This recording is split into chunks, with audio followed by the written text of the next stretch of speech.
Israel has used the worst kind of abuse, ethnic cleansing, and imposing a regime of apartheid. Israel continues to exercise apartheid in Palestine, which constitutes a crime against humanity, violence and terrorism that are being exercised against the Palestinian people. These violations include the building of apartheid walls to legitimize the theft of land and to Judaize Jerusalem. The separation wall is an example of the apartheid policy practiced by Israel. Israel's practices of discrimination as well as extremism. United Nations Watch have the floor. Mr. President, let me begin by putting the following on the record. Everything we just heard from the world's worst abusers of human rights, of women's rights, of freedom of religion, of the press, of assembly, of speech, is absolutely false and indeed Orwellian. Today's report does not consider Israelis to be deserving of human rights, consistent with the approach of this Council, where today's notorious agenda item against Israel completely ignores their human rights. Now, over the weekend, President Abbas announced he was giving his highest medal to Rima Khalaf, who resigned from the Economic Commission of Western Asia, a Beirut-based UN agency of 18 Arab states, after Secretary General Guterres rightly instructed her to remove an absurd report which accused Israel of, quote, apartheid.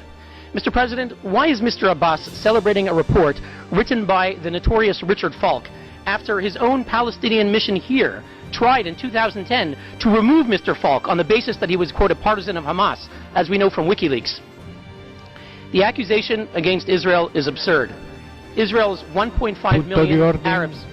Delegation of Palestine has the floor. More than one statement goes beyond the mandate of this sitting, using unacceptable terms about Ms. Rima Khalaf, and so we would like this to be stopped. We have noted some terms which are humiliating vis-à-vis the Council, and we call for the respect of our traditions within the Human Rights Council. Thank you. We would support the viewpoints that have already been expressed by the State of Palestine as well as Egypt. Now the previous speaker can continue. Thank you, Mr. President. Israel's 1.5 million Arabs, whatever challenges they face, enjoy full rights to vote and to be elected in the Knesset. They work as doctors and lawyers. They serve on the Supreme Court. Now, I'd like to ask the members of that commission that commissioned that report, the Arab states from which we just heard, Egypt, Iraq, and the others, how many Jews live in your countries? How many Jews lived in Egypt, Iraq, Jordan, Kuwait, Lebanon, Libya, Morocco? Once upon a time, the Middle East was full of Jews. Algeria had 140,000 Jews. Algeria, where are your Jews? Egypt used to have 75,000 Jews. Where are your Jews? Syria, you had tens of thousands of Jews. Where are your Jews? Iraq, you had over 135,000 Jews. Where are your Jews?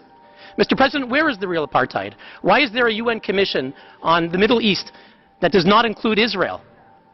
From the 1960s and the 70s, they refused to include Israel. Where is the apartheid, Mr. President?